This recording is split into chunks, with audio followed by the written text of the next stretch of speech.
Muy buenas tardes, amables televidentes del canal 6 de HB Multiplay, el canal Momento 24 y también los que están en redes sociales, los que nos ven en el Facebook Live M24 Noticias y también en nuestra plataforma de YouTube, donde encuentran todos los programas en Momento 24, plataforma de YouTube. Hoy para hablar de la difícil situación que se puede venir para Bogotá, en sus zonas rurales y especialmente en la localidad de Sumapaz, con la presencia hasta cierto punto vista de guerrilleros en esta zona. Para eso tenemos al experto en temas de conflicto, periodista de conflictos, columnista del Tiempo y RCN, corresponsal internacional Néstor Rosanía. Bienvenido, Néstor, muy amable por estar con nosotros. Muy buenas tardes. Un saludo muy cordial para ti y para todos los televidentes. Bueno, antes de comenzar ya la entrevista a fondo, quiero pedirle un primer acercamiento a nuestro tema, y es si se debe sentir Bogotá cercada, sitiada, temerosa, o si este es apenas un primer paso, un intento, digamos, de nuevos grupos que están apareciendo por crear de pronto zozobra y miedo en la ciudad. ¿Cómo ve en términos generales este conflicto, esta situación, y ya veremos cómo se está desenvolviendo? Bueno, lo primero es que hay que dar un análisis en contexto. Bogotá estuvo sitiada, cercada, digamos, muy amenazada en la época de cuando las FARC hacen lo que en la guerra de guerrillas se llama guerra de movimientos, que era golpear con masa. Lo que las FARC realmente empezaron a construir un cerco alrededor de Bogotá, tenían capacidad militar, se tomaron La Calera, pues La Calera queda a 20 minutos de Bogotá. Tenían un corredor de movilidad muy fuerte en el páramo de Sumapaz, tenían una salida por Chingaza que también los sacaba hacia Restrepo, Meta y hacia Cumaral, tenían salida por Cabrera, Choachí, o sea, ahí había un control territorial y un poderío militar real. Ahí estaba el bloque oriental de las FARC, ahí estaba Romaña, estaba Jorge Briceño, estaba Granobles, digamos, gente, digamos, de la ala pesada militar de las FARC. Claro. Eso sí fue, digamos, un cerco. Y los militares crearon algo que se llamó la Operación Libertad. Y esa Operación Libertad lo que hizo fue empezar a romper el cerco alrededor de Bogotá y correr a la guerrilla de Cundinamarca. Lo que hoy hemos visto con el páramo de Sumapaz no es ni la sombra de lo que realmente fue eso. Lo que hemos visto en el páramo de Sumapaz fue más un tema de percepción, que es grafitear, hacer un pronunciamiento y salir, pero digamos no hay un componente armado real, fuerte y que tenga permanencia en el páramo. De por sí hay un batallón de alta montaña del ejército y lo que se le ha criticado es que permitan ese tipo de acciones porque generan una percepción de inseguridad, pero realmente no es el poderío ni la capacidad de cercar que tuvieron las FARC en los 90 y inicios de los 2000. Bueno, ya vamos a mirar la situación y otras situaciones que hay en la seguridad de Bogotá, pero lo invito a que veamos tres noticias, tres spots que son en este momento tendencia en redes sociales y muchos de ellos pues tienen que ver con la situación y también con Bogotá. Empezamos entonces un trino del concejal Julián Espinosa, @JuliánEsBogotá. Él dice que se realizará un consejo de seguridad para revisar la situación de orden público en el Sumapaz. Agradezco a las autoridades junto a la administración distrital liderada por el alcalde Carlos Fernando Galán por acoger la propuesta que presentamos desde el Consejo de Bogotá. Reiteramos nuestro apoyo a Seguridad Bogotá, Policía Bogotá, @Colejército y a las autoridades locales para garantizar la seguridad de todos los bogotanos. Allí, en esta entrada en la red X, pues se encuentra un comunicado de la alcaldía en donde hace referencia a un consejo local que ya se realizó allí en la localidad de Sumapaz. Conclusiones que ya vamos a estar abordando con nuestro invitado de hoy en el programa. Sigamos entonces con más tweets, esta vez del alcalde Carlos Fernando Galán. Confirma que se están realizando exploraciones y estudios para extraer agua subterránea en la ciudad. Esto debido a la crisis de abastecimiento que se registra en los embalses del sistema Chingaza. Entonces confirma que hay exploraciones y estudios para extraer agua subterránea en la ciudad. Y cerramos con otro tuit del alcalde. En este caso nos está mostrando una obra que se está entregando después de muchos años. Digamos que es una refacción que está sobre lo que se llama el embudo en la calle 26, a la altura de la carrera 68, frente a Compensar, y a Gran Estación.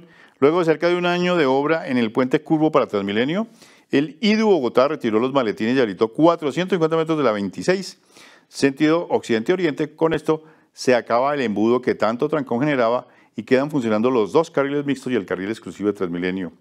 En Bogotá las obras avanzan, pero también hay que decirle al alcalde que cuando inaugure una obra, pues que la obra esté completa con todos sus accesos. Lo que se han hecho es pues salir de este embudo y esperamos que se dé vía libre al tráfico de la calle 26, que es tan importante, y su conexión con la 68. Entonces, ya estamos con nuestro tema principal, nuestro tema del día, y le vamos a preguntar a Néstor Rosanía sobre cuál sería, digamos, el objetivo, la identidad, el proyecto político de un grupo armado que se hace llamar la Segunda Marquetalia, que ya pues se ha visto en diferentes diálogos también con el gobierno, y si verdaderamente pues puede tener alguna influencia en Bogotá. Pero analicemos lo que es la Segunda Marquetalia y lo que se puede conocer, y si es verdaderamente una organización que posee vínculos con las antiguas FARC. ¿Cómo la ve usted ahora en este nuevo desarrollo de la política en Colombia y de los conflictos armados en Colombia? Bueno, en contexto, la Segunda Marquetalia, ¿dónde nace? Primero, una disidencia mientras se estaba negociando la paz. Eso va a ser la disidencia del Frente Primero, Séptimo y Décimo, que la va a liderar Gentil Duarte. Eso al principio no tuvo nombre, ha mutado los nombres y terminó hoy conociéndose finalmente como el Estado Mayor Central. Ahí estaban tres grandes, digamos, Gentil Duarte, John 40 y este señor alias Orejas. Ellos tres conformaron lo que fue ese nacimiento de lo que hoy se conoce como el Estado Mayor Central. Cuando pasó todo el tema de Santrich y la escapatoria de Santrich, entonces se va a reunir otra ala de las FARC, que va a ser Santrich, va a ser el Paisa, Romaña e Iván Márquez. Y ellos van a salir, digamos, huyen, digamos, salen del tema de la legalidad, regresan a la montaña, y lo que ellos dicen es que llegan a la disidencia del estado, de lo que hoy se llama Estado Mayor Central, a asumir el control de esas unidades y esas tropas que ya habían compuesto ahí. La posición de Gentil Duarte fue: ustedes nos traicionaron en el proceso de paz, esto ya está armado y no pueden llegar aquí a intentar adueñarse de la disidencia del grupo que ya era de Gentil Duarte. Entonces son echados de lo que hoy es el Estado Mayor Central y van y arman su propio grupo que se va a llamar la Nueva Marquetalia.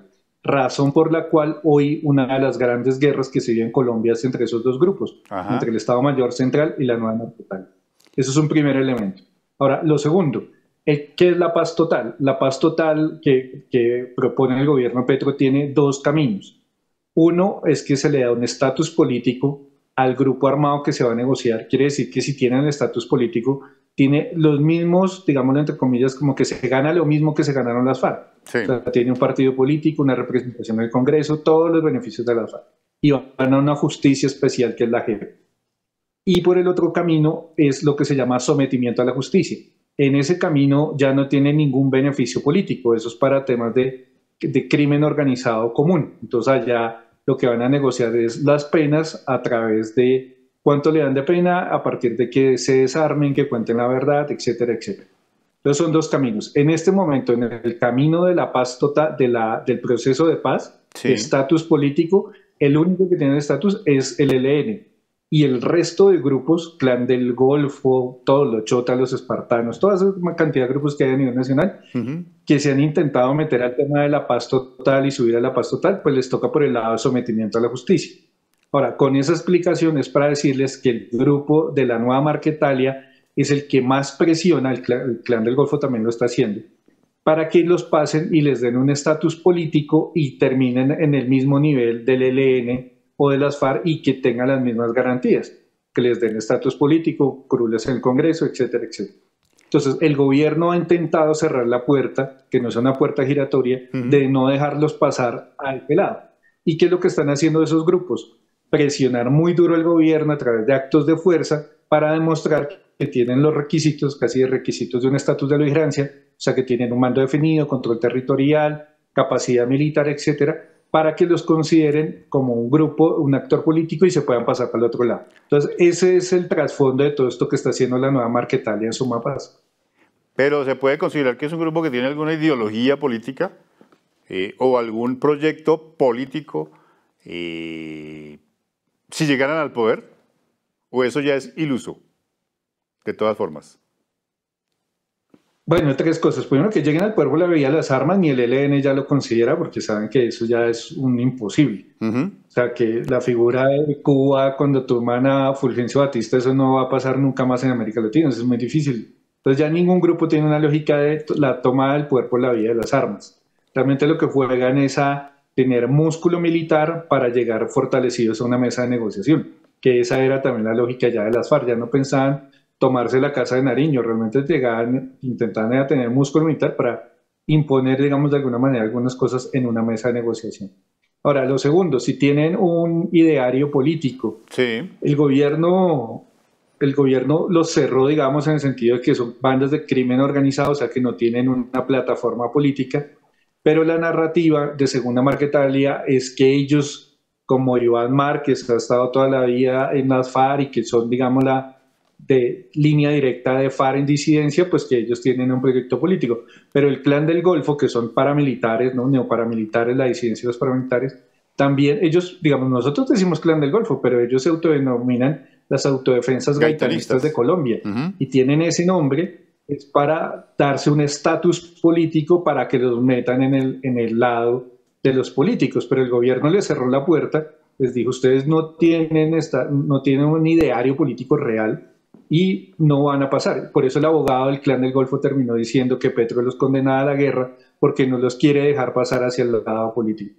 Entonces todas las bandas, desde la más grande hasta la más chiquita, quieren mostrarle al país que tienen un ideario político, cuando en realidad no lo tienen, ya digamos, ya eso es un tema más de delincuencia común. Tan así que muchos prefirieron irse y siguen, ¿no? Como muchas bandas delincuenciales de Medellín, digamos, de alguna manera despreciaron paz total y siguieron con sus negocios ilegales. Negocios ilegales que tienen que ver con la coca todavía, con la droga, con minería ilegal, con delitos de pronto menores en ciudades como el extorsión, o cuáles son como las fuentes de ingresos más grandes de ellos. Ha cambiado, digamos, y esta es una de las grandes transformaciones del conflicto en Colombia. Históricamente todos vivían de la coca y desde Pablo Escobar en adelante la cocaína era como el eje y Pablo Escobar toda su carrera criminal fue cocaína, fundamentalmente. Los paramilitares y las FARC crecieron exponencialmente después del 96, a la caída de los narcos fue gracias a la cocaína. Hoy ya no, hoy ya la cocaína no es el negocio fundamental y de por sí lentamente vamos a ver la caída de la cocaína, así como vivimos la transición de la bonanza marimbera y ya la marihuana no es un músculo económico. Ya lo que va a venir a nivel internacional es el fentanilo, que está corriendo muy rápido en Europa y en Estados Unidos. Sí. Y ya lentamente lo que tendremos, eso se llama una transición de generación de consumo. Ya las nuevas generaciones no serán de cocaína en Europa y en Estados Unidos, sino serán más de fentanilo. Y Colombia no tiene ese mercado, es un mercado chino realmente.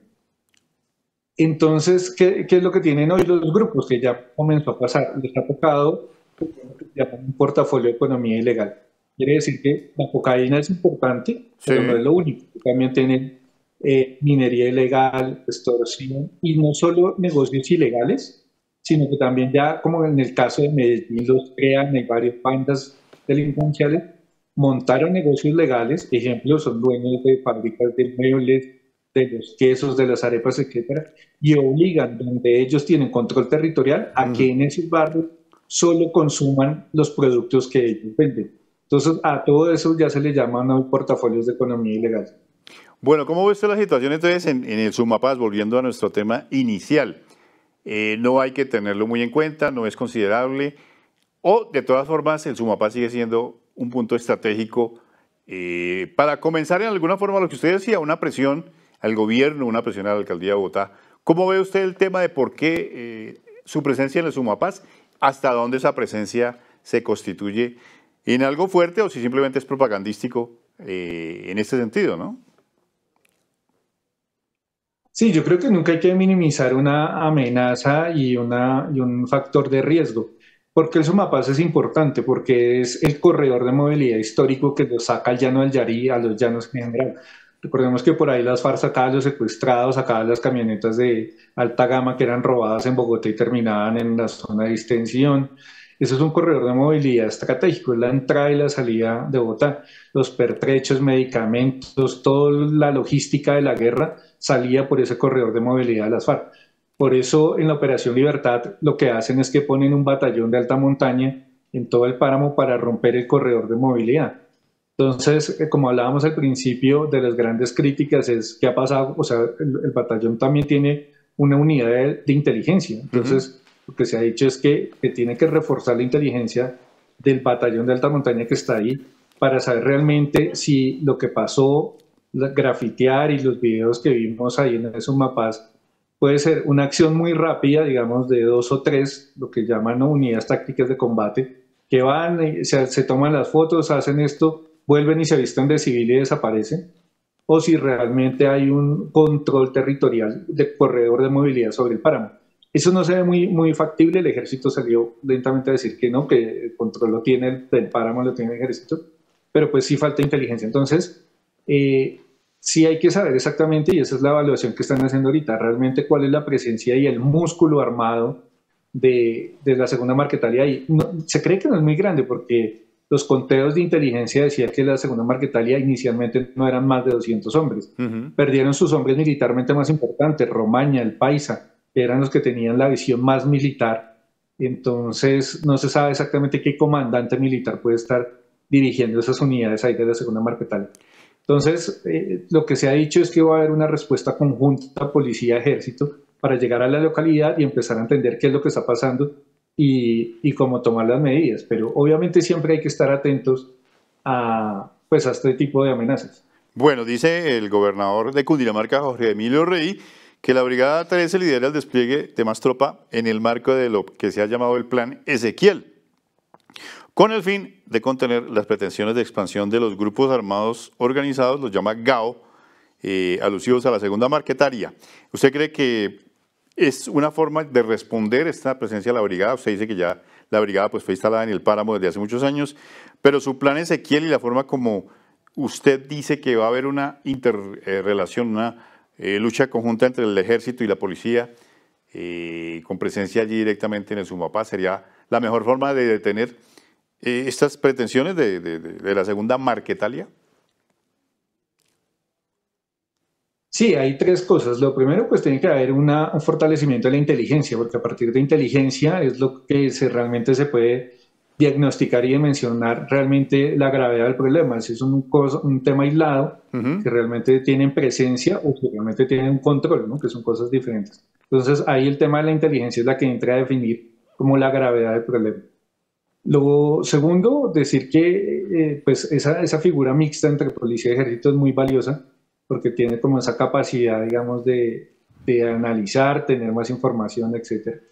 Y lo tercero, pues importante lo que hizo el gobernador, que fue al páramo, sí, estuvo allá, yo vi ahí también los comunicados y las fotografías, y también ahí uno siente, y digamos, bien por el gobernador, mal por el alcalde y el secretario de seguridad, porque finalmente esto es una localidad de Bogotá, es un tema de Bogotá. claro. Pese a que la segunda Marquetalia le apunta al tema de gobierno nacional, paz total, etcétera, pues el primer respondiente tiene que ser el alcalde y el secretario de seguridad de Bogotá, que nunca estuvieron en el páramo. Entonces, queda la sensación de ese espacio vacío de poder, de aquí no llegan las autoridades, no llega la institucionalidad. Entonces, en términos de opinión pública, lo que se debería haber hecho era hacer una rueda de prensa con las autoridades desde el páramo, parados en el páramo pidiendo la situación. Pero lo que hicieron fue desde Bogotá mandar simplemente unos comunicados desde el centro de Bogotá y no se desplegaron al territorio. Cosa que lo que les digo, esa sensación de vacío de poder. ¿Cuáles son las verdaderas amenazas o las amenazas reales en este momento del Distrito Capital y del departamento? Por ejemplo, en el distrito usted siempre ha hablado, y fue uno de los primeros en hablar sobre la guerra de bandas, ¿no? Muchas veces son bandas, entre comillas, reales. En otras ocasiones son grupos desmembrados que asumen, digamos, el nombre como el Tren de Aragua, por ejemplo. Pero usted ve que las confrontaciones siguen, que estos grupos están operando de una forma sistemática, estructurada, permanente y golpeando mucho en temas de delincuencia, en temas de sicariato. ¿Cómo ve la situación ya ubicada en las amenazas reales de Bogotá? Sí, pues recordemos que la seguridad ciudadana tiene como tres categorías: lo que es seguridad y convivencia ciudadana, que es como lo más normal que atiende la policía, en temas de vecinos, etcétera. Segundo es delincuencia común, que es como la banda más de atracadores, etcétera, etcétera. Y tercero, crimen organizado, que ya tienen una capacidad armada, logística y de inteligencia. En Bogotá, hasta la administración Peñalosa se decía que Bogotá no tenía crimen organizado, sino que solo eran temas de delincuencia común. Sí. Nosotros los que investigamos, estamos constantemente en esto, pues dijimos, pues se agarraron, recuerdo esa vez, a fusil, con fusiles en la calle 13 por un cargamento de cocaína. Eso no es delincuencia común, eso son bandas de crimen organizado. Cuando llega la administración de Claudia López, Hugo Acero como secretario de Seguridad es el primero que salió a reconocer que en Bogotá sí hay estructuras de crimen organizado y que hay una guerra de bandas en Bogotá. Eso cuando se vio, o sea, de lo que se dijo institucionalmente, cuando se vio reflejado con todo el tema de descuartizados en Bogotá. Sí, señor. Empiezan a aparecer gente en bolsas y ahí ya negar el problema pues era imposible. Entonces se conoce que ya está el tren de Aragua y la policía pues empieza a contar a partir de acciones de inteligencia donde filtran las llamadas y se sabe que muchas de las llamadas están llegando a la cárcel de Aragua, a Tocorón, y que muchos de los permisos para diferentes acciones los está dando Niño Guerrero desde la cárcel. O sea, se comprobó realmente que había tren de Aragua en Bogotá y que estaban en una guerra. ¿En una guerra con quién? Con los Camilos, ¿no? Esa banda, ¿no? Que hoy está en cabeza de alias Pescadito, que es uno de los que maneja ahí. Y miren que ya cómo es la estructura de esa organización. Tiene dos alas de ingresos. Tiene un ala de sicariato, donde ellos arriendan los sicarios, y tienen otra área, otra renta, que es todo el tema de microtráfico. Es como una empresa, ya tienen portafolios de economía ilegales. Entonces, así como los Camilos, hay diferentes bandas en Bogotá. Obviamente las más grandes son Aragua y Camilos, que se están peleando el Amparo y estas localidades en una guerra muy fuerte. Pero digamos, eso en términos de delincuencia común. Pero como veíamos, entonces a Bogotá ahora lentamente lo empieza a presionar también la lógica de conflicto armado. O sea, otra categoría de amenaza, porque ya la segunda Italia no responde a esa delincuencia común, sino que tiene ya armamento pesado, piensa en una lógica de guerra diferente y tal. Entonces tendríamos dos variables de confrontación dentro de la misma ciudad. Bueno, ¿cómo ve usted precisamente la estrategia de la alcaldía con respecto a esos tres niveles que usted ha relatado de la seguridad? ¿La ve visible o le parece que está totalmente ausente y lejana y desestructurada la estrategia de seguridad y convivencia, la estrategia contra la delincuencia común y contra grupos armados? Yo creo que está desestructurada, o sea, no es claro, porque nosotros como ciudadanos, digamos, en la época de los 70s, 80s, cuando estábamos en plena Guerra Fría, el tema de la seguridad era un tema exclusivo de los militares, los policías, y en Colombia de los agentes del DAS, porque eran las instituciones de seguridad del Estado y ningún civil podía hablar de seguridad, solo eran ellos.